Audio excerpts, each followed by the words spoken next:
Welcome to Pod Save the World. I'm Tommy Vietor. I'm Ben Rhodes. It's good to be back. Welcome back. Thanks for holding it down, you guys. We held it down. We survived. You're talking to the prime ministers of Norway at 3 a.m. in Singapore? Yeah, I mean, that's the thing that the world didn't see. I was in Singapore. So well, actually, the worst part is I set my alarm to wake up at like 2:50, you know, and then I wake up to a message from Alona that he's delayed by 30 minutes. So then I just kind of had to sit around for you gotta stay awake. 3:30 in the morning, stay awake. Don't fall asleep. Yeah. That's tough. I might have been up with you, you know. We got some noises coming through the old Nanit machines these days with two different babies barking at us. Yeah, I told you that's a massive logistics change having two. Yeah. But I was like you. I was mainly responsible for the older one. So like it was, lots of stroller walks, lots of QT. Lizette and I are having a good time. James is great. He's a cute little guy, but right now I'm not as useful to him as his mom is. No, right now for obvious reasons. Yeah, you have very little offer in that department. Yeah, but a lot has happened. Now I have two kids, and the Celtics are in the NBA Finals, Ben. Yeah, well, you missed the heartbreak. The Knicks were, caught lightning in a bottle until every single one of their players, literally every single one of their players was hurt by the end. Tough run, but we've currently exhausted our sports talk I will say for the quarter. I said this to you on the Happy News, but James is my middle name. Yeah, and my father's name. So it's a great name. You have a lot of Rhodes lineage. It's a Rhodes legacy dynasty. Yeah. We got a great show, Ben. It's good to be back. I miss doing it. You guys did an amazing job, but I do miss getting to talk with you every week about this stuff. So today we're going to cover President Biden's Gaza ceasefire plan that he laid out last week. We're going to try to understand why on earth a bunch of Democrats, invited Israeli Prime Minister Bibi Netanyahu to address a joint session of Congress. Seems like we've seen this movie before.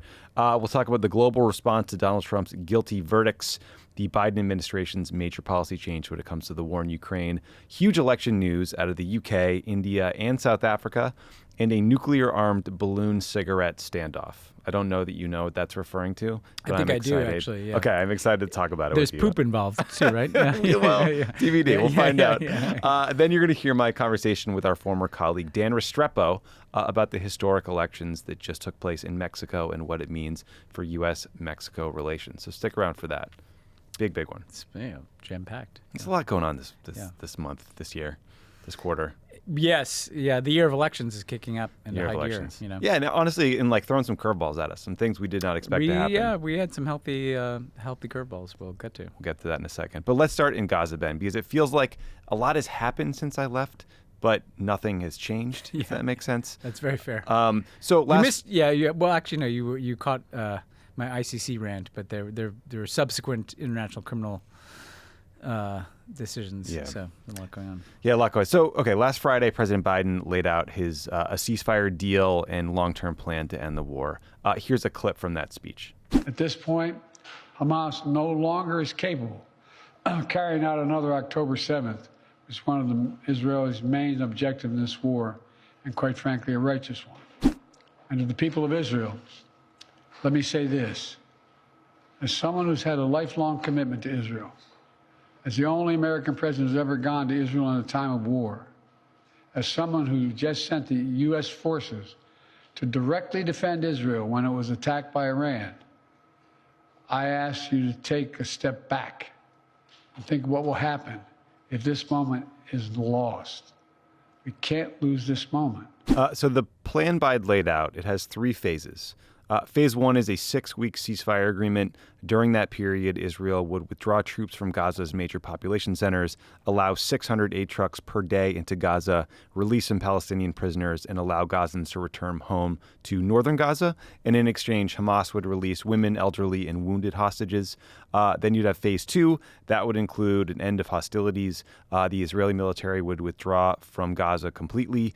There would be potentially the release of some more Palestinian prisoners, and Hamas would release the remaining living hostages. Phase 3 is this kind of nebulous multi-year reconstruction period for Gaza, and Hamas would return the remains of any hostages who died in Gaza and their bodies hadn't been returned yet. So getting Hamas and Israel to agree to this proposal would be challenging, I think, under any circumstances, but it got complicated immediately when Bibi Netanyahu seemed to deny that Israel had agreed to this deal. So the White House, so let's talk about this. The White House is adamant that Biden laid out in that speech an Israeli proposal that had already been sent to Qatar to convey to Hamas. That has been, confirmed in a bunch of news reports from Israeli and Qatari officials. The Wall Street Journal reported that in private, Netanyahu has been showing cautious support for this peace plan, but wants flexibility to resume fighting later, which kind of seems like a deal breaker for a plan to end the war. Then we were talking about this before we started recording. Axios is reported that Israeli officials are worried that Netanyahu's comments are undercutting this plan and undermining what they described as constructive ambiguity about some of the ways that negotiators are trying to basically massage a plan that both sides can agree to. The political challenge seems to be the same thing, which is that Netanyahu has these right-wing ministers in his coalition that have threatened repeatedly to pull out of the government if Netanyahu accepts a ceasefire proposal, and then Netanyahu would be out of power. But Ben, let's just start with the big picture. So the White House says this was an Israeli agreed-to plan. We should talk about whether you think that that's accurate. But also, they said that the goal here, the reason Biden laid this all out publicly, was to put pressure on all sides to agree to it and to build international support. Do you think that's the right way to think about it? Is saying this stuff publicly, does that help put pressure on both sides? So here's what I think is happening, Tommy. And this is really just based on my informed, analysis. This isn't something I've heard. The first thing I'd say is that in my experience, right, particularly on Israeli-Palestinian talks, which happened several times in the Obama administration, there were times when Netanyahu would kind of indicate agreement with some proposal, but not publicly say that he'd agreed to it. Mm-hmm.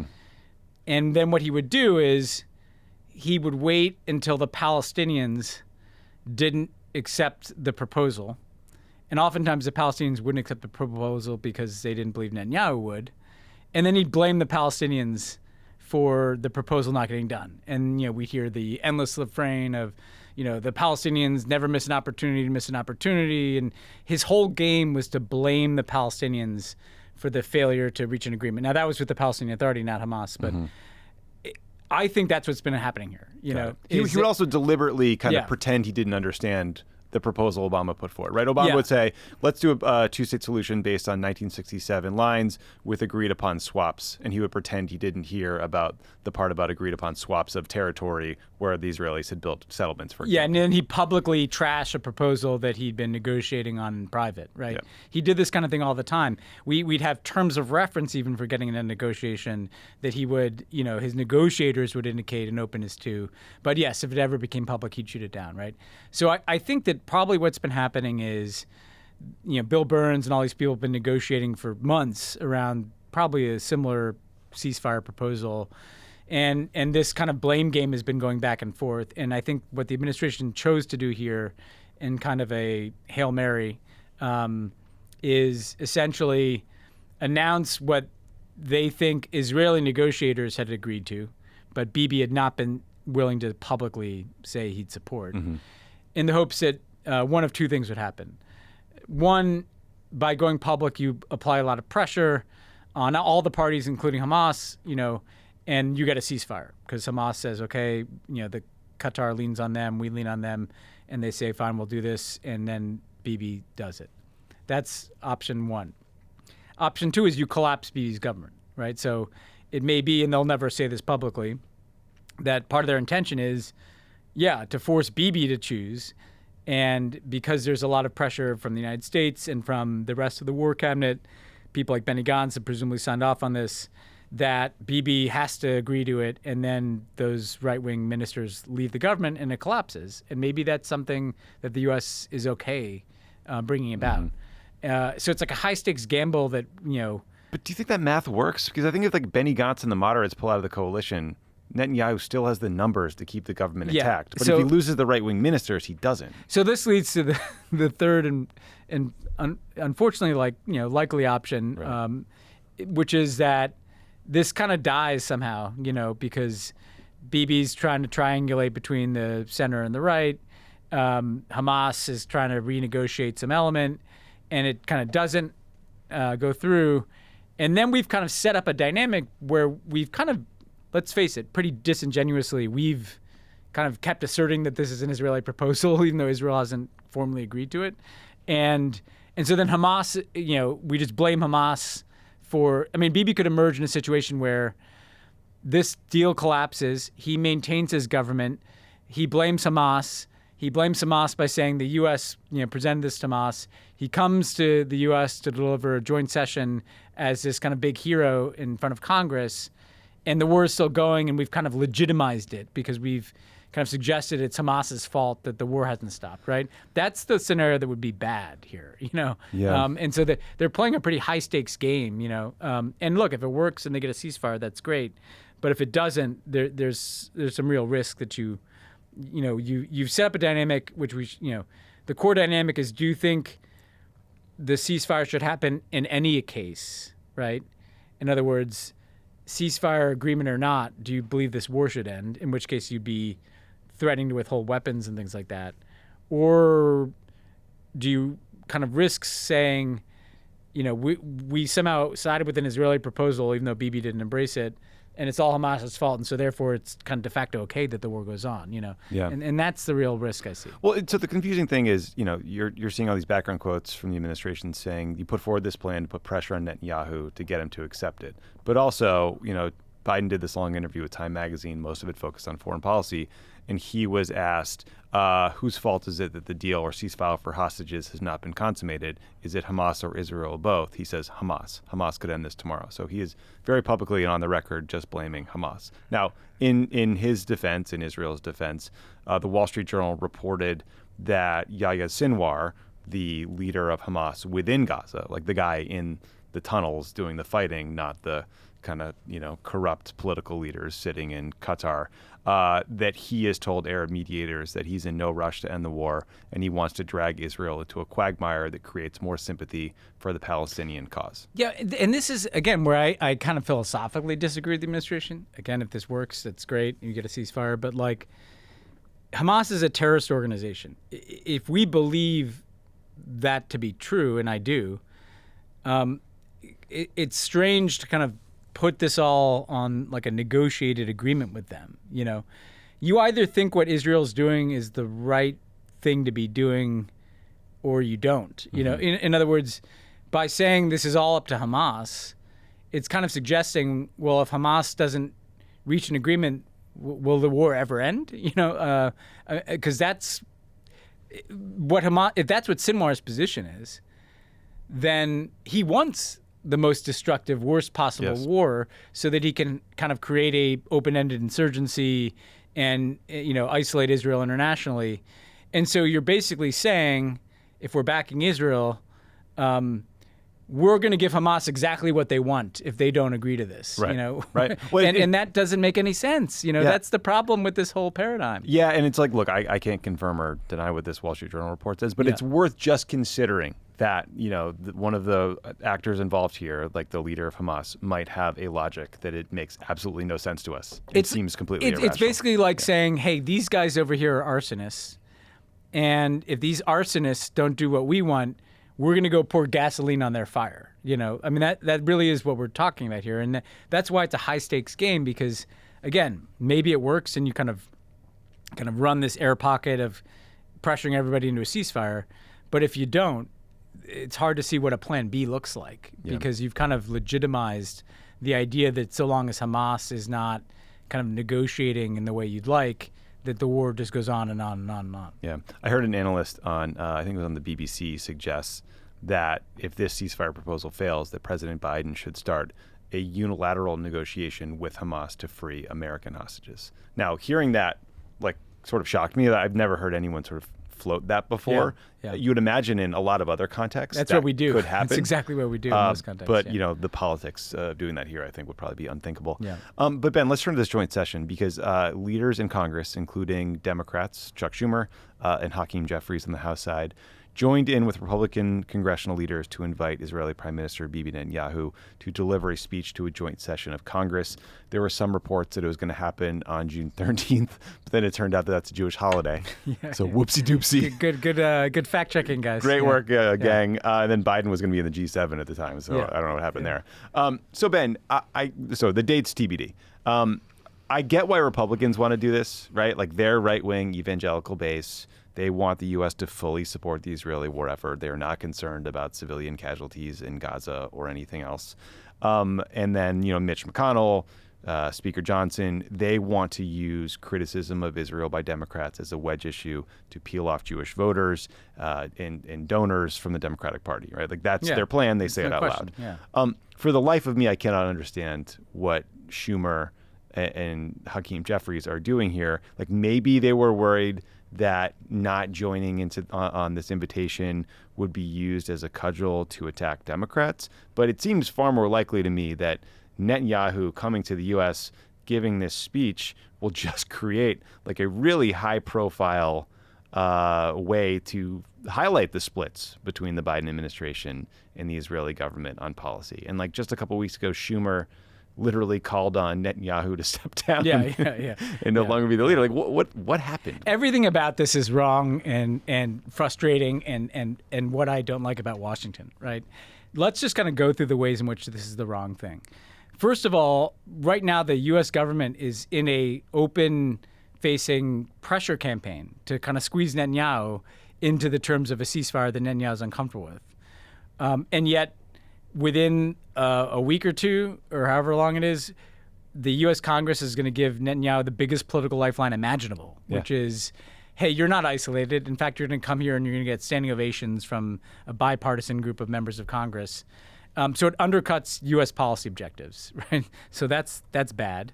Politically, I mean, Schumer has said he thinks Israel needs a new leader. I think if you probably polled Democrats in private, the vast majority of them would say that as well. Everyone in the White House would say that. This is clearly going to boost Netanyahu's standing. I mean, there's no question that he will return from this trip to Israel with higher polling numbers and feeling like he's in a stronger position because he will have proven that he's the guy that can work the U.S. and manipulate the U.S. He brags about that publicly. There's him on video saying, I'm the guy who can manipulate the U.S., especially the U.S. media. So it's dumb in terms of your Israeli political objectives, domestic political objectives.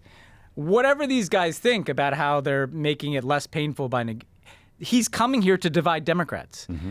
Bibi Netanyahu wants Donald Trump to win the election. No doubt. The Republican Party knows that. The Republican Party will be unified in welcoming Netanyahu. The Democratic Party will be divided. By definition, this is an offensive move by Republicans. The last time Bibi came, he was only invited by Republicans. It was to undercut Barack Obama. So to sum up, it's a self-own in terms of domestic politics, it's a self-own in terms of Israeli politics, and it's a self-own in terms of the policy. Great work, guys. Like, I just don't know what is, explain to me the logic of doing it beyond, not to be cynical, like you get some less pissed off donor calls. Oh, by the way, they're also going to probably roll out a bunch of crazy legislation around him coming here, to sanction the ICC or to, and never mind just the optics of this man has literally just had an arrest warrant sought for him as a war criminal. And then the U.S. Congress that likes to lecture, about Putin's war crimes and, the part of the international order we like, we're going to platform this guy. It's just great work, everybody, It's just like I'm so frustrated by this. I cannot understand it for the life of me. Maybe there's like an ICC rendition team that'll like get him on the way in. The global police force. It's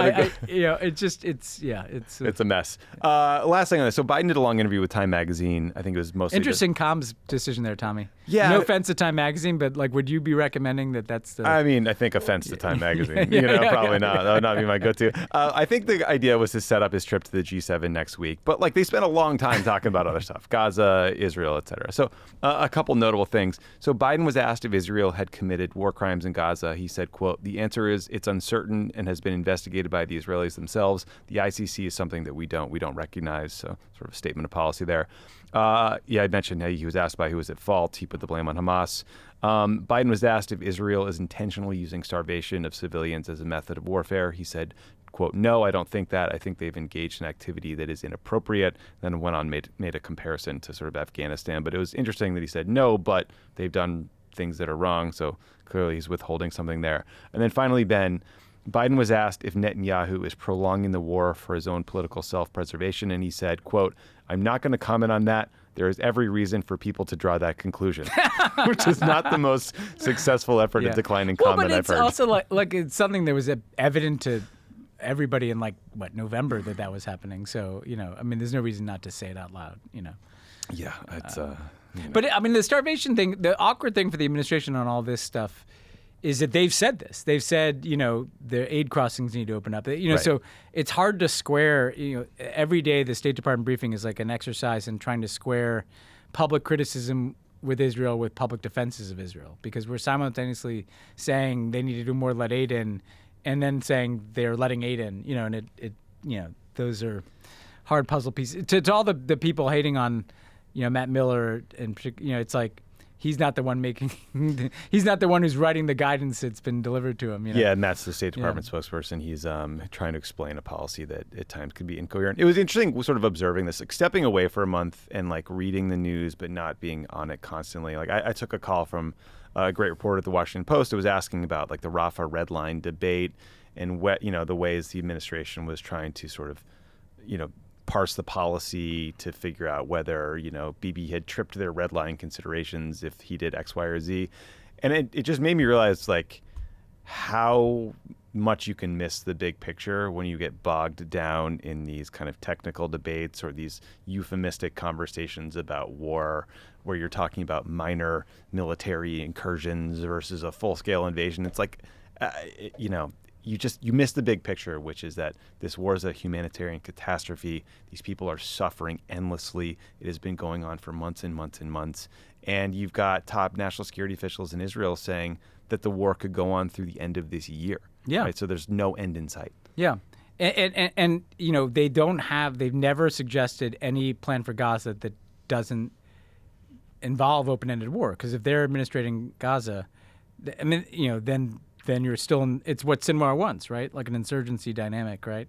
But I think the way to sum up this whole thing is that when you're inside of it and when you're in government, you can rationalize, well, if we do this, this might happen, and we have to kind of shade the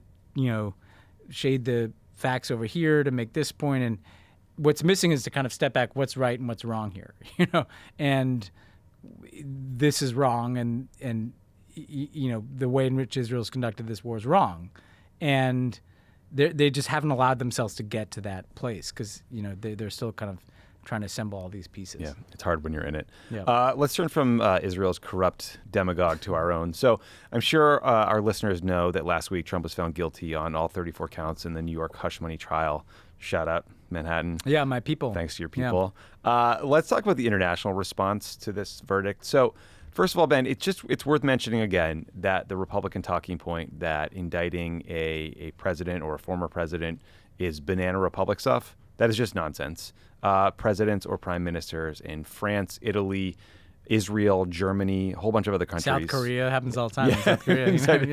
Right. I mean, the Republican favorite Bibi Netanyahu is currently being indicted on corruption charges. In some cases, an Israeli prime minister was convicted and sent to jail. Yeah, Omer. Yeah, Omer. So push back hard when you hear folks say that if you're debating this with your Republican That's kind of uncle. Racist, like banana republic. I know. It feels like some kind of retro 70s. It's very dated terminology. They say, yeah. oh, this is third world, this is banana republic. By the way, it's also kind of a critique of American imperialism because these banana republics were it was an American banana company. Right. But anyway, put that aside. Setting that aside. Yeah. Second, it is worth looking at the international reaction to this verdict, especially who came to Trump's defense publicly. Yeah. So, Alona put these together. These are great. So he got a nice tweet from our favorite Hungarian autocrat, Viktor Orbán, who said, in part, keep fighting, Mr. President.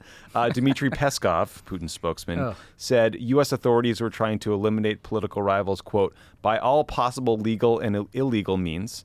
So once again, irony is dead. Did he post that on Truth Social? Pest off, killed it. I bet he did.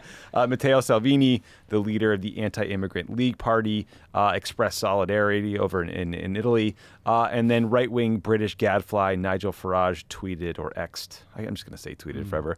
Quote, "This verdict is a disgrace. Trump will now win big." So basically, the worst of the worst people in political life all over the world came to Trump's defense. It does make you, I wonder if that occurs to him when he sees these.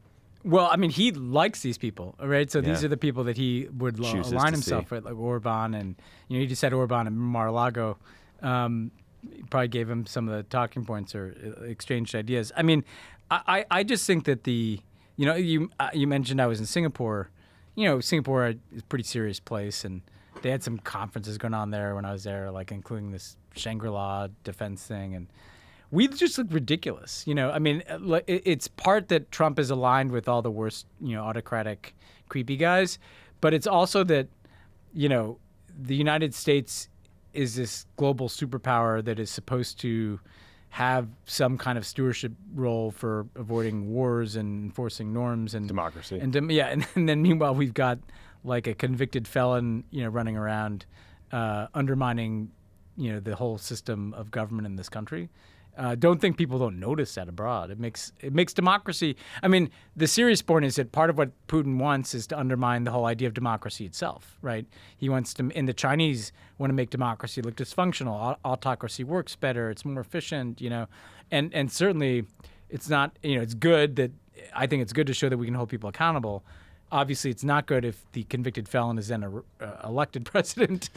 So that ultimately will be the key moment here. Yeah, and to that point, I mean, again, Biden in that Time magazine interview was talking about the first G7 he attended after getting elected president, and he said to like the assembled leaders there, like, America is back, and he said that French President Emmanuel Macron responded, "For how long?" Yeah, I think that's fair rejoinder. I have a. This is the nerdy thing I'll say today. I have a piece coming out in Foreign Affairs. Okay, sure, you got it. Yeah. And I start with the America's Back thing, and my point was like that actually wasn't the right frame because we're not. First of all, there's no going back. There's kind of it's not MAGA, but it's like make the rules-based order great again or something. Okay. We're not going back to something. We're in a post-Trump world. And then the other point is that nobody will believe Trump's gone until he's fully gone, and so there's this idea of restoration. I think the Biden administration has done well on some of their foreign policies when they're kind of fully in the kind of post-Trump world and they're adjusting to it on things like climate, on things like China policy. But when they kind of think that we can just play the old hits, of the American mega superpower, people aren't buying that. Yeah, it's not the late 90s. If Emmanuel Macron wasn't buying it in the first G7 meeting, it's not buying it now. Yeah. All right, Ben, let's talk about Ukraine. So there was a big policy change last week. The Biden administration officially gave Ukraine's military permission to strike within Russia with U.S. weapons. So, in fact, actually, right before we started recording, the Ukrainians confirmed they'd hit a target in Russia with U.S.-made artillery. So this is now happening.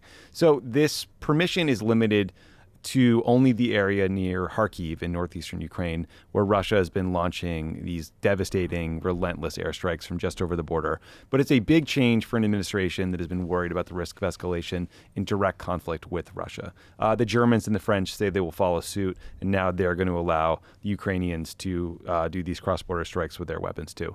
So this decision obviously comes after Congress sat on its hands for 7 months, I think, and refused to authorize new military assistance as Ukraine's stockpiles dwindled and the Russians seized the moment to press their advantage. We've been talking about this broader debate, though, over escalation risk since the very beginning of the war. The Ukrainians have been, since really day one, frustrated with U.S. restrictions or delays in greenlighting new, more lethal weapons, systems. But the administration usually ends up giving them what they want in the end. Here is a clip of Secretary of State Tony Blinken talking about this latest policy evolution. Going forward, we'll continue to do what we've been doing, which is, as necessary, adapt and adjust. And that, as I said, has been a hallmark of our engagement. It will continue to be. As I've also said many, many times, we want to make sure that we're proceeding deliberately as well as effectively. So I think time and again, we've adapted, we've adjusted, we've provided Ukraine with the systems, the weapons that it's needed. But again, as I've shared with you many times before, for example, when it comes to weapon systems, we also want to make sure that they have the necessary training to use the weapons and they have the necessary capacity to maintain them. So, Ben, I think, both of us, we talked about this over years now. We've been pretty worried about this escalation risk. The number one job of President Biden is to avoid World War III with Russia. But this decision did seem like a necessity to me. I mean, You've got Kharkiv is about 25 miles from the Russian border. The Russians knew under these previous rules that they could literally just launch these glide bombs or artillery from well inside their border with no risk of retaliation and just, pummel this second biggest city by population in Ukraine. Do you think this was the right decision and, in the near term, but also stepping back and just, again, remembering that, the war has been escalating constantly since the very beginning. Eventually, the U.S. and the Europeans and others just get to yes on sending new, more lethal, longer range weapons. And it does seem like we're sort of boiled frogs at this point. I think this was the right decision. And it's because of the proximity to Kharkiv and the way in which, you listen to Zelensky, they're literally massing artillery and forces right on the border. The Ukrainians are watching them, can't do anything about it, and then those people come and just, by the time they can fire at them, they're on top of them. And if people are wondering, well, why is that the case in this, why? Well, it's because, frankly, Russia, a lot of the other front line, there's actually not a Ukrainian border with Russia anymore because the Russians are in eastern Ukraine. Right. And so along the front line, the Ukrainians are actually firing into occupied eastern Ukraine at the Russians. And so this is a very specific contingency where it makes sense to say this is actually like an extension of the front line that goes into Russia. And so I think that makes sense. I also think it makes sense to restrict it because kind of what do you not want? Well, there are, U.S. and European rockets that could hit Moscow, right? And, that's what, that would be massively escalatory if all of a sudden, you're not just talking about hitting Russian forces that are kind of staging on the border, but you're hitting Russian cities, certainly hitting Russian capital where they're, we actually saw a Ukrainian drone a couple of times in Moscow. Almost at the Kremlin, yeah. Yeah, so that to me, look, this makes sense and you calibrate it. To your point about boiling the frog, I think there's some truth to that, which is why I think you need to have this kind of medium-term openness to negotiation, which we've talked about. So it's not just kind of perennial escalation, but you want the Ukrainians to be in a strong position heading into negotiation. And one way to think about this is if we didn't allow something like this, the Russians are on the offensive. Maybe they take back Kharkiv. Maybe they think, well, we're not going to negotiate. We're making progress on the battlefield here. You kind of have to, empower your side to get to a productive negotiation. You have to wonder if at some point Zelensky decides, okay, I'm probably not going to get another weapon out of the Americans. Maybe those restrictions don't matter anymore and let's just start firing where we want to fire. One interesting thing to think about is if Trump is elected, and Trump says, I'm cutting you off. And then Zelensky, one way he could think about that is, well, if they're cutting me off anyway, then why would I abide by any restrictions on anything? And so you're right. In a weird way, Trump cutting them off could incentivize dangerous escalation by the Ukrainians because with Biden, he has an incentive to kind of follow the rules so that he can get more stuff, So that, I hadn't thought about it that way, but that's another argument. It is worth noting that there's been a half dozen different kind of mini news cycles over fights over weapon systems. There was the HIMARS, the ATACMS, the Abrams tanks, the F-16s, and every time that weapon system is treated like the key to victory for the Ukrainian side. But, take the tanks, for example. There were months and months spent lobbying the Biden administration for those new Abrams tanks. They ended up sending them in conjunction with the German Leopard tanks. It was seen as this big package. And I read, I think back in April, there was an AP story about how the U.S. delivered tanks had been taken off the front lines because they ended up being too susceptible to these, cheap Russian drone attacks. Yeah. Right. So there is no panacea, I think, is the War is flexible and changing, but also I think the thing to when you look back on those debates is there were a lot of like non-military expert, like keyboard warriors, like writing pieces for The Atlantic about how the attackums would ensure, those people weren't military experts, like in a lot of cases, Yeah. And so let's be cautious here. Nothing is, I mean, the reality is since that Ukrainian offensive that made a lot of gains at the end of 2022, the front line's been, relatively static here, that's the reality of the kind of trench warfare. Yeah. Again, from this Time magazine story, which I think was meant to set up Biden's trip to the G7 and basically the conversations around Ukraine. He was asked, what is the end game in Ukraine and what does peace look like there? And Biden said, peace looks like making sure Russia never occupies Ukraine. That's what peace looks like. And it doesn't mean NATO. It doesn't mean NATO. They're a part of NATO. It means we have a relationship with them like we do with other countries where we supply weapons so they can defend themselves in the future. Biden also said the Russian military has been decimated. It's been freaking decimated. So I think he's trying to sell that NATO is now stronger. Russia has taken a lot of losses. But there's also sort of the reality of the battlefield where Ukraine's had a tough 6 months. Yeah, I mean, what's notable is he's not saying, success is Ukraine taking its territory back, right? And so that's an adjustment. To scopes. Although the administration's usually been more careful about that than others. The one thing to watch coming up is the NATO summit is in Washington this summer, and I'm sure the Ukrainians will come, one, they want to be in NATO. Two, they'll have other things that they want. So the next phase of this drama, I think, is at that NATO summit, because Biden, obviously, in an election year, wants to probably make this seem like a huge success, but the Ukrainians will want to get something out of it. Yeah. So that's the next thing to watch on the calendar. All right, let's go through our tour of elections, Ben. So let's start in the UK. We are now a couple weeks back. While I was off, British Prime Minister Rishi Sunak made a surprise announcement that the UK's general election would take place on July 4th, a day famously associated with success for the British Empire. That tight timeline came as a surprise to a lot of people because things are not going well for Sunak's Conservative Tory party. A recent poll had them trailing Labour by 17 points. Imagine being up by 17 points. Yeah. That'd be so sweet. Nice. Sunak's announcement of this news was befitting of a party getting its ass handed to them by double digits. Let's hear a clip. I came to office above all to restore economic stability. Economic stability is the bedrock of any future success, whether that is rising wages and good jobs, investment in our public services, or the defence of the country. And because of our collective sacrifice and your hard work, we have reached two major milestones in delivering that stability, showing that when we work together, anything is possible. I recognise that it has not always been easy. Some of you will only just be starting to feel the benefits, and for some, it might still be hard when you look at your bank balance. But this hard-earned economic stability was only ever meant to be the beginning.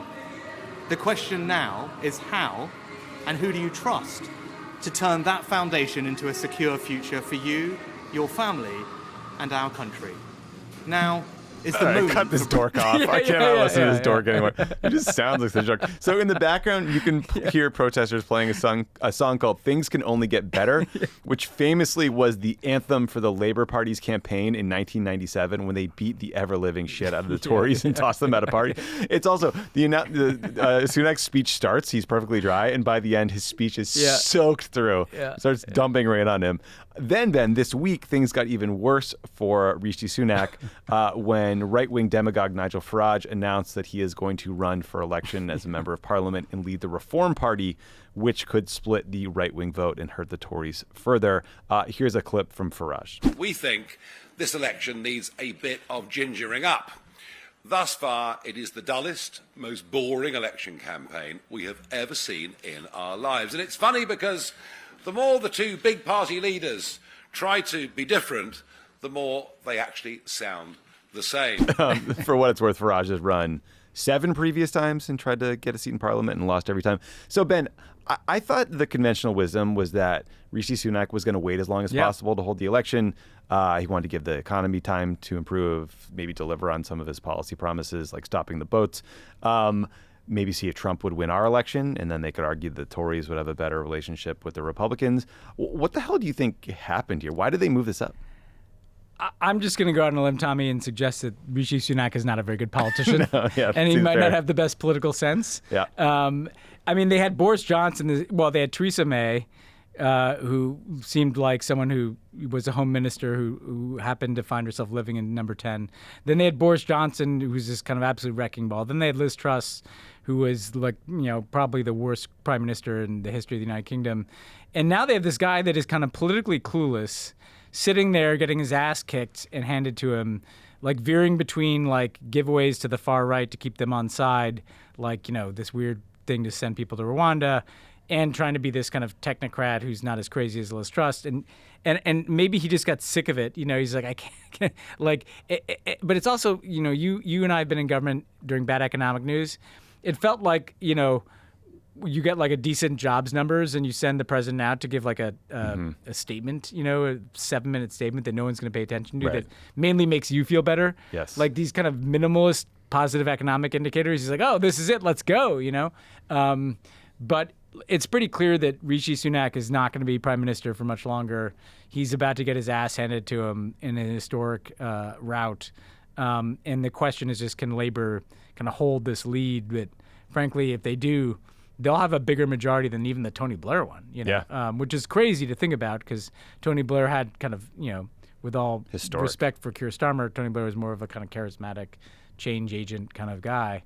But yeah, we're watching the final implosion of the Tories, which is a very satisfying thing to watch. But the thing we should bear in mind is that the Labour majority is going to inherit a fucking mess. So as good as it looks like there's not a lot of money to fix things, the NHS is broke, like Britain doesn't know what it is after Brexit, like they do, they have all these kind of weird convoluted things like the Rwanda agreement to untangle. So but I don't see anything disrupting this kind of Labour march to victory. Yeah, and there was another amazing video out this week where Rishi Sunak was doing some sort of campaign event that looked incredibly boring, sitting at like a picnic table talking to people about sports next to a river, and then a boat full of Lib Dem party members drove behind him and photobombed him with like orange signs. Yeah, I mean, the energy is clearly with anybody except the Tories. I mean, the one thing that's tripped up Labour is they've had, they're kind of purging some of the candidates for on the left, the kind of hangover of the party's, civil war post-Corbyn. And I think trying to bring that together, is the key thing, is you hold your side together rather than succumbing to infighting. And that's the only thing that can trip you up. Yeah, this Nigel Farage thing is so annoying. Twitter reminded me that back in 2021, Nigel Farage got on Cameo so we could charge you 87 pounds or whatever to say happy birthday to your brother.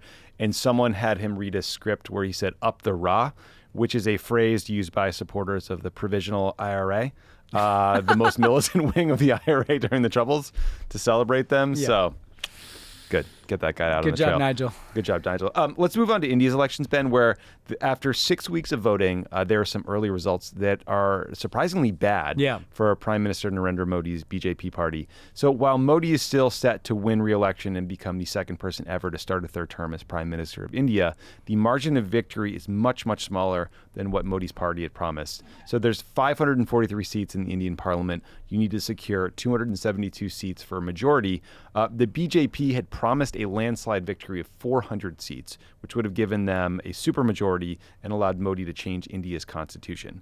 But the latest results show that the BJP is only likely to win about 240 seats, well short of their goal and down from the 303 seats they won in the last elections in 2019. This means that for the first time in a decade, the BJP did not win a majority on its own and will have to rely on other parties to form a coalition government. That shouldn't be a problem, but it's new. This election was very much a referendum on Modi himself. He was literally the face on all the campaign posters. He was not shy about making this a cult of personality.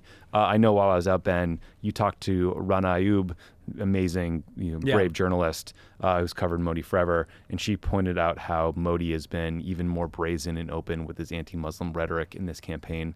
So, on the one hand, it's great to see this guy get chopped down a peg or two because he's a scary authoritarian. On the other hand, it's not great that he's still going to form a coalition with even more right-wing parties to form a government. But what do you think this says about Modi's message and staying power? And I don't know, do you think this gets the U.S. to course correct it all when it comes to pushing back on him, or are we still just, dependent on India, in our own minds at least, to push back on China? I think this is like a huge surprise. And part of this is the BJP didn't exactly do a great job of expectation setting, No. Because they did make it seem like this massive landslide was imminent, One of the reasons why people thought Modi might have cranked up the anti-Muslim rhetoric is because they saw, because it was a 6-week election, they saw actually that they didn't like the voting exit polls and stuff that were coming in. But I think the important thing to bear in mind here is that not only has Modi kind of lost a step, lost momentum that he had been trying to build into this transformation of Indian society, but also the opposition kind of, it definitely hit bottom and pressed back up. Congress doubled their results. They doubled their seats. Yes. A bunch of other parties did well. And so all of a sudden the dynamic has shifted from this sense of a Modi juggernaut rolling over everybody and the opposition collapsing to like the opposition's recovering a bit. Modi's losing a bit of altitude. And importantly, Modi is the best asset that the BJP has. It's not like the BJP is more popular than Modi, and he's happens to be the prime minister. Like, he's dragged his party to new heights, and he's in his 70s. Not clear that he'll be leading the BJP in the next election. There's no clear succession. There's not exactly like the next guy in line. Amit Shah is kind of like Modi without the charisma, and like all the bad autocratic tendencies without any of the kind of public-facing charisma.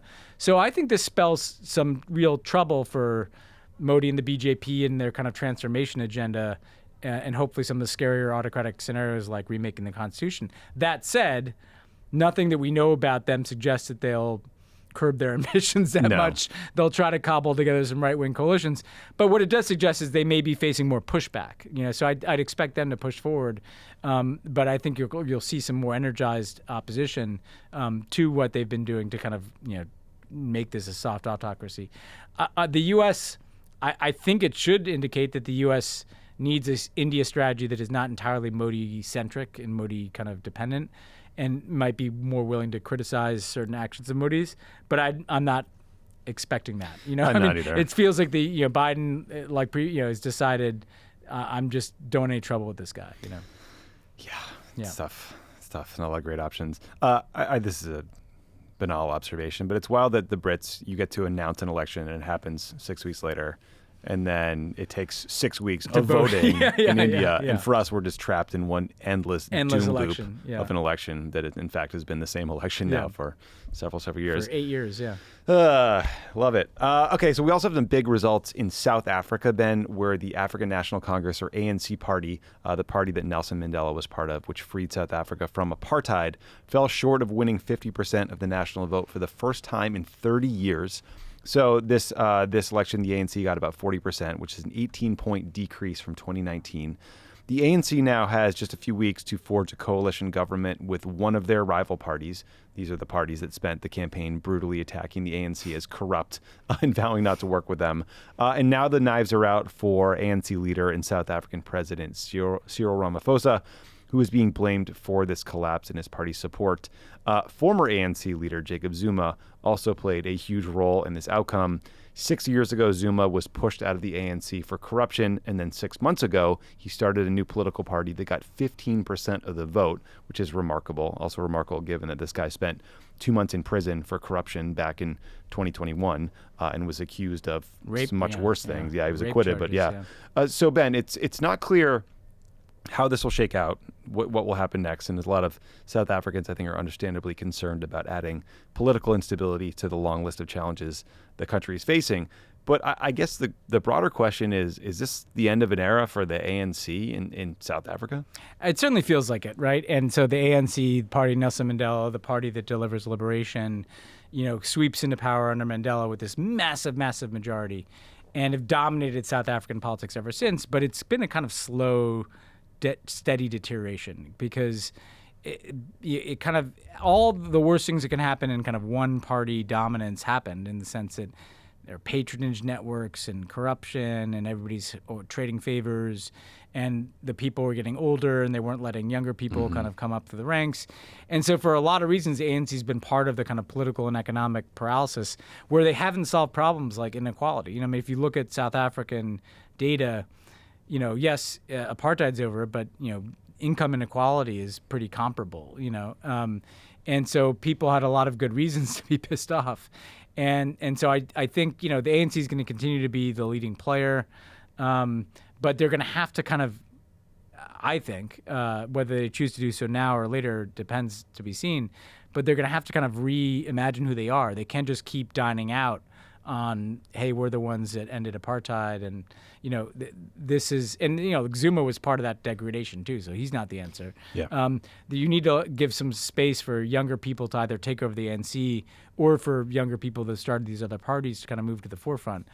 So there may be some dysfunction for a while, but I think ultimately it's to the good for there to be a regeneration. The other thing I'd say to just connect all these is you know, it's kind of interesting to me, Tommy, the Tories, the BJP, and the ANC are all very different parties. It seems like people are not happy with incumbents around the world. Sure. And maybe that, like, I think cost of living issues, you know, always, that may not bode well for Joe Biden, you know, because, I mean, if we can see one trend, it's just kind of like a loss of altitude for incumbent political parties. Yeah, a lot of like burn it down sentiment around the world. Last topic before we get to the interview with Dan about Mexico. So listeners probably know. By the way, that's an exception to the burn it down rule. That's true. You know, she was Continuity. Obviously, Yeah, I mean, Amala has been very popular in part because he's delivered on these social programs. Listeners know that we usually try to close it out with something lighter, give you guys a laugh after, you know, 45 minutes of shitty global news. It's not often that we source these stories out of North Korea, but today we're going to try. So as anyone who has followed the passive-aggressive flag raising at the Alito household knows, there are many ways to deal with a shitty neighbor. But North Korea has taken a creative and fresh approach that really caught our eye. Over the past week, they have launched over 1,000 balloons filled with cigarette butts and other trash across the border into South Korea, which they claim totals about 15 tons of balloon trash dumped into South Korea. So the office of the president of South Korea called the balloons, quote, dirty provocations no normal country would think of. True. And as a result has rescinded a 2018 deal that limited hostile activity at the border. That means that South Korea is now free to take what it calls unbearable measures in response against the North. The terminology is so great. Yeah. All this just makes me miss working with Danny Russell and him sending us his favorite like classified North Korean propaganda stuff. Anyway, so those measures include resuming loudspeaker broadcasts into North Korea of criticisms of their human rights record, world news reports, and then K-pop songs. Which I guess blasting K-pop, right? Kim Jong-un is called, quote, a vicious cancer. Maybe you could explain this to me. I don't totally get how blasting wildly popular music back at someone is kind of like the tat for the tit of sending tons of cigarette butts into my house. But what do you make of this? It's a bit like, you know, if you have like a neighbor, I mean, that's suggesting this has always happened to me, and like you get in one of these kind of weird disputes where they're like not taking their trash out or they're doing like work on the house, and so then you in a passive aggressive way start playing your music really loud. I mean, this kind of it does just kind of feel like a really ugly fight between neighbors. I guess it is. If it wasn't like a nuclear flashpoint, petty war, it'd be funnier. I mean, I think what is interesting is there's a kind of, you know, the tell is you learn something about both sides. So like the North Korean tactic is just kind of pure thuggery, you know, like we're just going to dump our shit on you, like quite literally. Literally, yeah. And then the South Korean tactic is like, we're going to like demonstrate our like cultural supremacy. Like we've got K-pop here. We've got like, you know, broadcasts about what's really happening in the world. I mean, I remember when we were in government, you heard that some of the most effective, you know, cultural, whatever you want to call it, like propaganda or impactful human rights messaging in North Korea was smuggled copies of South Korean soap operas. Yeah, like thumb drives of it. So And by the way, this wasn't the U.S. government doing it. It's just like people wanted to watch these South Korean soap operas. And the reason why is because the North Koreans have been taught their whole lives about how awful and what a wasteland the capitalist world is. And people have no access to information. And so people were watching soap operas and were like, oh, wait a second. That apartment looks pretty nice. Those people are eating in the soap opera. Like we were told that the capitalists had no food. We were told that they lived on the street in destitution, See a shot of the skyline of Seoul and you're like, what? Yeah, exactly. How did this happen? So that's why I think the K-pop is actually a good, like anything that kind of illustrates, like actually like, this system over here, we're not going to just lecture you about democracy. We're going to show you like we can produce K-pop and we can like live this nice life in Seoul and look at the look the food we have over here. Like that to me, but it does. I mean, the serious point is tensions seem to be ratcheting up, and I think Kim Jong-un feels like he probably got some sweet deal from Putin. In exchange for artillery, he's getting a bunch of stuff, and so the worrying thing is that he seems to just be pushing the envelope. He's feeling himself a little bit. Yeah, there's supposed to be some big speakers to blast out K-pop all the way to Pyongyang. Yeah, and is there friendly fire? Like what if you live in South Korea on that side of the border? Are you just hearing? You just Rick-roll them back? Yeah, something. I don't know. Yeah. We're gonna take a quick break, but stick around. When we get back, you'll hear Dan Restrepo talk about Mexico's historic election results. The Mexican elections wrapped up this weekend, and Claudia Sheinbaum, a protege of the current president, Andrés Manuel López Obrador, was overwhelmingly elected as the country's first female president. Joining me to discuss what we might expect from her is Dan Restrepo, my old friend, former colleague on the national security staff at the White House. Dan was the principal advisor to President Obama on all things related to Latin America. You had my favorite title in the whole place, Dan. You were in charge of the Western Hemisphere, which is like, there's nothing sweeping, massive. He is currently a founding partner at Dinamica Americas, an advisory group. So, Dan, thank you so much for being here. Let's start with Claudia Sheinbaum herself. So she will be the first woman to serve as Mexico's president. She's also the first Jewish president of Mexico. Can you tell us a little more about who she is, her background, and just how historic it is for Mexico to elect its first female president? Certainly. It's quite historic. You have a country that is kind of known for its machismo electing a woman president of the country. You have a wildly, predominantly Catholic country electing a Jew as president of the country. You have a woman who was a very capable technocrat as mayor of Mexico City, that she served as mayor of Mexico City for most of the last 6 years. She had to step down to run for the presidency. She's a climate scientist by training. She's part of a Nobel Prize-winning climate team, worked at the United Nations, has been educated outside of Mexico. But at the same time is a Mexican nationalist. She has allowed very little daylight during the course of this presidential campaign between her political patron, Andrés Manuel López Obrador, the outgoing president. So she's a bit of an enigma, despite the fact that she just won the largest number of votes anyone has legitimately won in Mexican political history.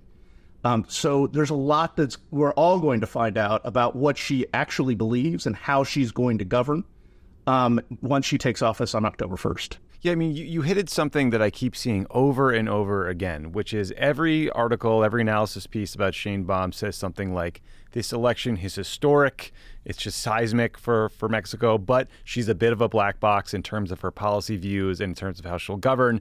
I mean, do analysts think she'll represent more of a continuation of AMLO's administration, something different, or we just don't know? So there's going to be a fair amount of continuity, certainly kind of policy continuity. Both of them, both López Obrador and Sheinbaum, kind of believe in Mexico for Mexicans, very much kind of a Mexico-first approach to how the country should be governed.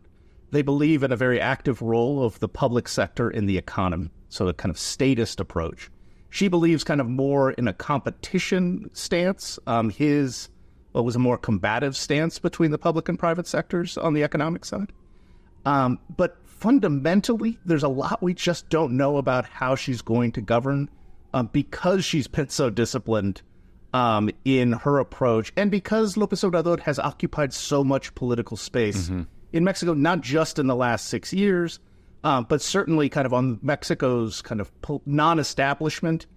He's occupied a lot of space for at least 12, kind of almost 15 years.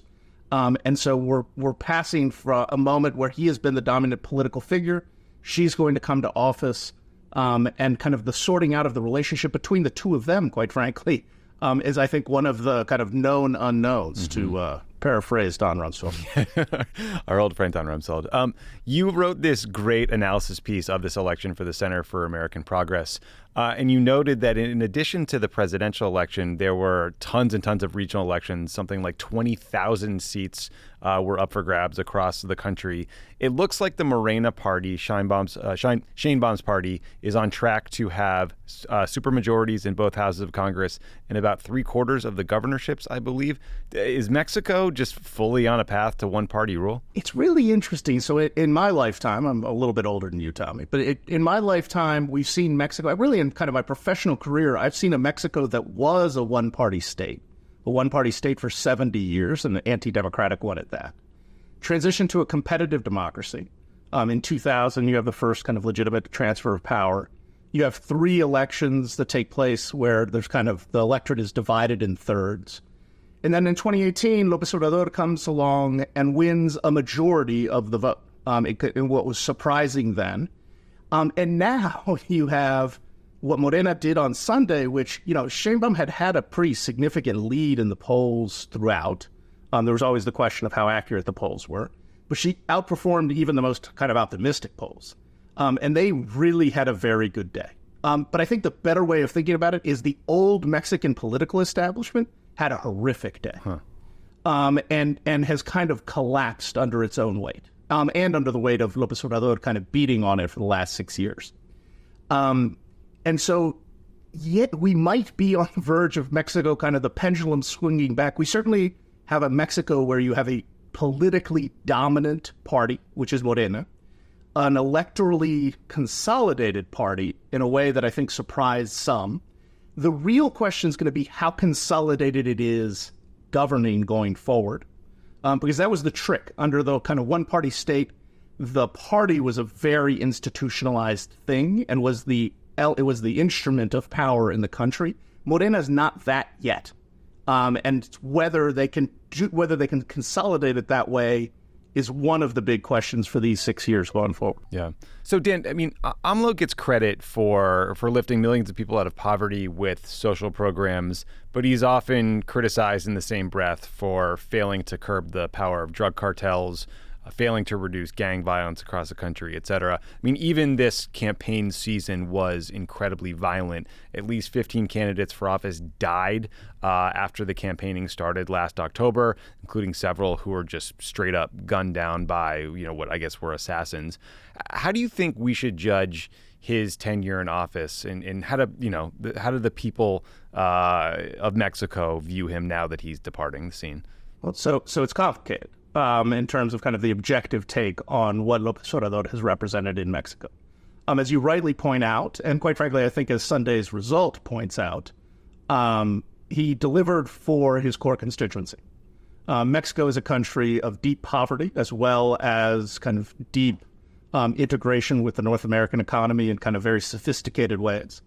But at its core, it's a country that is majority poor. And that's who López Obrador has always fashioned himself as a champion of the dispossessed.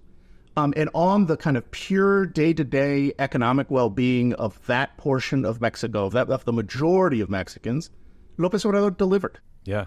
Basic income in the country today, the minimum wage today in Mexico, in real terms is 116% of what it was when López Obrador took office. Wow. So he more than doubled the minimum wage. Just by comparison, the previous 3 governments, right, of the 2 different parties of now the opposition, in the Peña Nieto government, which was immediately before, increased in 6 years 13%. Wow. In the total of those 6 years. In the 6 years before that, it increased 0.5%. Right? So his ability to deliver on the kind of core economic well-being of kind of day-to-day Mexicans is impressive. The sustainability of it, the kind of transactional nature of it, and how kind of he used it for political purposes is, subject to kind of analysis and criticism. But again, if you view it from kind of just grassroots base population in Mexico, the man delivered, and they in turn delivered for him and Morena politically this past Sunday. On security, he's been a disaster. Mexico is far more insecure today, and that's saying something because the baseline 6 years ago wasn't exactly great. Mexico has a real challenge with transnational criminal organizations that have kind of become these diversified enterprises that traffic in kind of anything you can traffic in.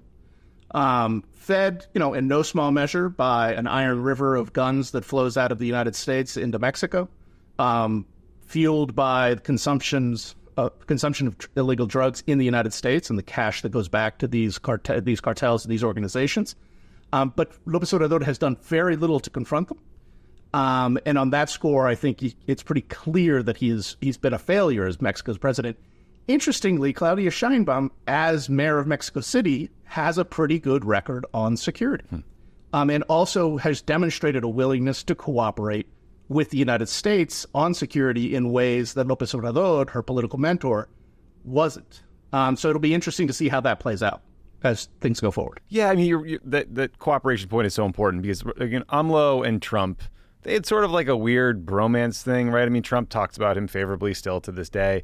I don't know exactly how to characterize the Biden-AMLO relationship. Like, at times they seem to get along, and then AMLO would flip out about a press report and demand an apology from Biden about something ProPublica had reported that literally happened, I think maybe a couple times. Yeah. What do you expect in terms of the U.S.-Mexico relationship under Sheinbaum? I mean, would you expect continuity in terms of cooperation on like core issues? Yeah, on core issues, yes. I think the question of kind of how noisy the relationship will be depends in large measure on, what we do here in November. Yeah. Whether Claudia Sheinbaum has to deal with Donald Trump, or if she gets the opportunity to spend 4 years with Joe Biden. Those will be two different relationships, certainly from an atmospherics perspective and kind of the surround sound perspective. I think Claudia Sheinbaum understands that Mexico's economic destiny is tied to the United States. We'll have a review of the USMCA, the trade agreement among the United States, Canada, and Mexico. It's up for formal review in 2026. That's going to be all about China's role in Mexico's economy at some level.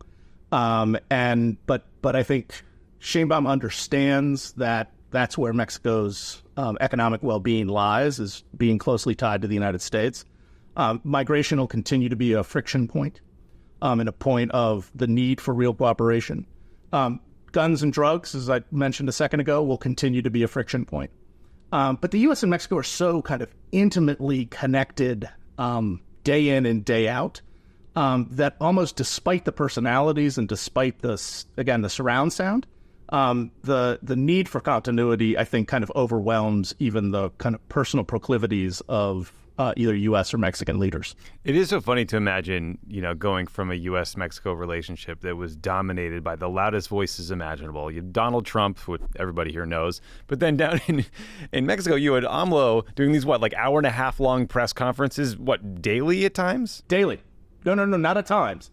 Daily. Monday through Friday, 6 years. He does it every day. And he's on from at least 2 hours every morning. Attacking reporters by name, demagoguing people. I mean, kind of reading cell phone numbers, putting people at risk. Doxing New York Times bureau chief, attacking Supreme Court justices in Mexico, attacking electoral authorities, a kind of constant drumbeat of and unbelievably effective as a tool or as an instrument of political control. It kind of for our listening purposes, everybody should think of it as kind of the Trump Twitter feed at the peak of its powers. But if it were being handled by someone who had a coherent plan. Ooh, that is scary. Right? But that's what these 2 hour press conferences, they're called mañaneras. His kind of morning press conferences were. He sets the agenda every day. People, what the press is going to chase and what everybody's going to be talking about is whatever he rolls out of bed every morning and decides he's going to put on the table between 8 and 10 a.m. every day. It's amazing. Yeah, as you described, I think surround sound, it's going to be so different now. Last question for you is just on immigration, which you also mentioned. I mean, obviously, immigration, the southern border, they're the central focus of Donald Trump's campaign. I think if his advisors had their way, they would have him talk about nothing else. In fact, Trump cares about it so much that he killed a bipartisan Senate bill meant to address the challenges at the southern border. Correct. Today, Tuesday, June 4th, President Biden announced an executive order that will allow him to essentially shut down the border to asylum seekers at non-official ports of entry once a certain quota has been reached.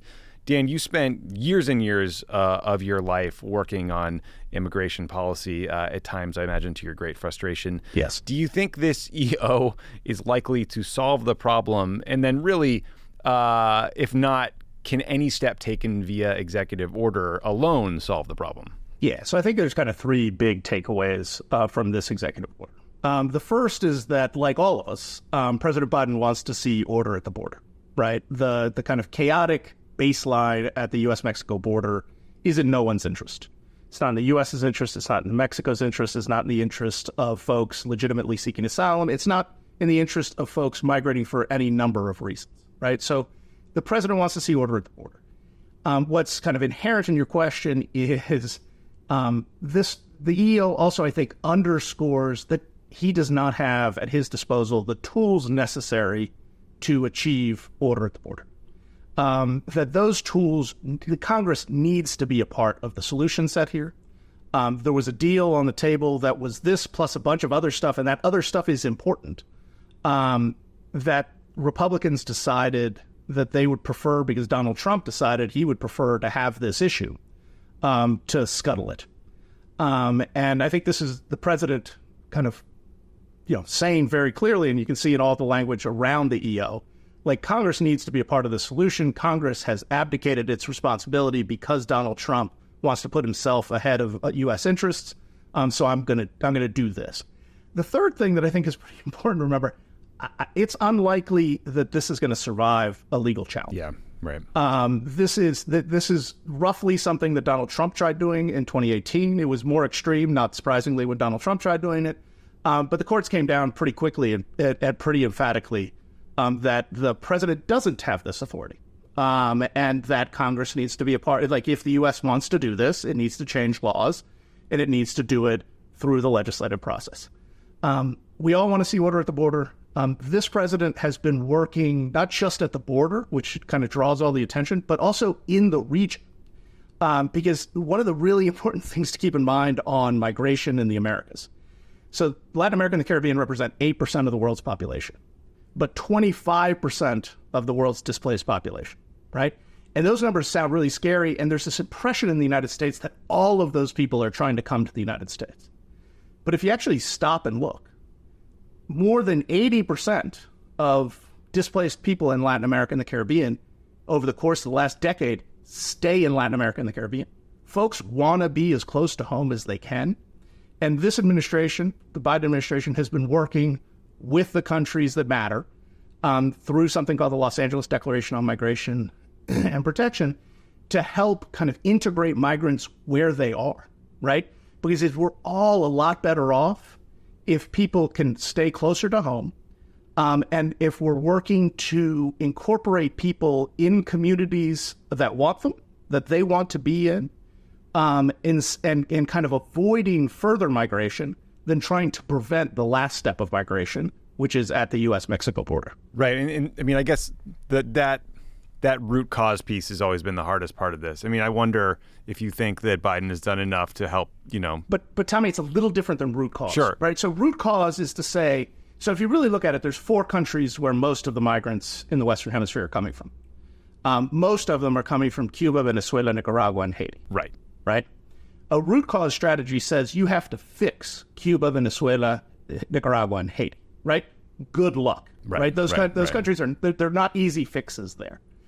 But take the example of Venezuela. So Venezuela, since 2015, almost 8 million, 7.7 million Venezuelans have left Venezuela, right? From a starting population of 32 million. So a quarter of the country since 2015 has left the country. 3 million of them, right? Almost half of that number live right next door, live in Colombia. Colombia, yeah. Right? And so the idea here is, okay, so the Colombians have been wildly successful in helping Venezuelans stay closer to home. So we should help the Colombians do that. And we should help the Ecuadorians and others. So this is, how do you help kind of what the region is already doing successfully is to integrate these new populations in a way that's actually ends up being economically beneficial.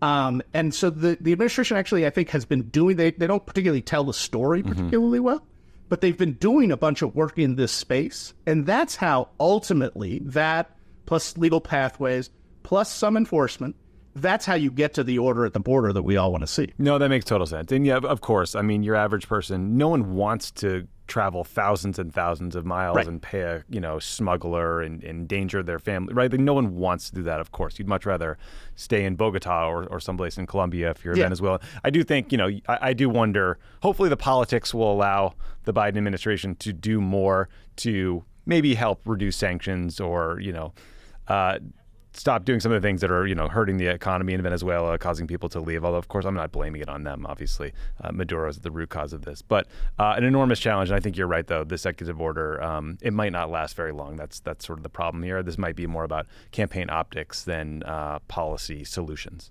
Yeah. And again, it underscores that a president, the solution here is not a president acting alone. Like, there's no I alone can fix this. This is a complex set of dynamics that require complex, thoughtful solutions. And that requires the United States Congress, and particularly the Republican Party in the United States Congress, to engage in complex thought, which is not exactly their strong suit. Not exactly their strong suit. And when they do, Donald Trump sweeps in and says, stop that thinking. And tells them, stop that. Dear leader has given you an order. Yes. Well, listen, Dan, thank you so much for talking me through all this. I really appreciate it. And great to see you, man. Certainly. Thank you very much. Thanks again to Dan Restrepo for joining the show. Good to be back, man. Sorry about, my Celtics making it in. And Yeah, I was looking forward to losing to the Celtics. Yeah. I mean, I never expected to beat the Celtics, but I thought, Eastern Conference Finals for the first time in the 21st century would be nice for the Knicks. But apparently we can't have nice things. You weren't really gone. I mean, I heard you. I know it was weird. It was because Love It is, laugh, love it. I want to, hearing you guys, make fun of Love It, I want to introduce something that I have not heard, which is, presumably he's in a foreign country, right? He's in Fiji, and apparently it's been dumping rain and cold. But is it good for American foreign relations to have John Lovett in another country? Might he cause an international incident? Is he a K-pop balloon? Yeah, exactly. I mean, Fiji's now a strategic, it's an important country in the U.S.-China dispute over the Pacific. Yeah, we're pivoting. Something tells me that Lovett is probably not advancing the cause of, the Chinese would be smart to come in after Lovett. And to sweep up, Forge relations. Yeah. It is just so weird that we have no idea what has been going on in his life for a month. Someone you see every day, all day, just disappears. Well, he's doing he's doing his own version of the anxiety reduction program. The midlife crisis reduction program. Yeah. We'll see. But again, thanks again for giving me. Yeah, I was sort of partially off. Came in once a week to do Pod Save America. Not ideal, but it's fine. We know your heart is truly with Pod Save the World. I know. I love doing the show. We had some. Last week was like a nerd fest. We had 3 guests. It was it was crazy. You're like a pig in shit. Yeah, exactly. Just well, it's good to be back, and talk to you guys next week. See ya.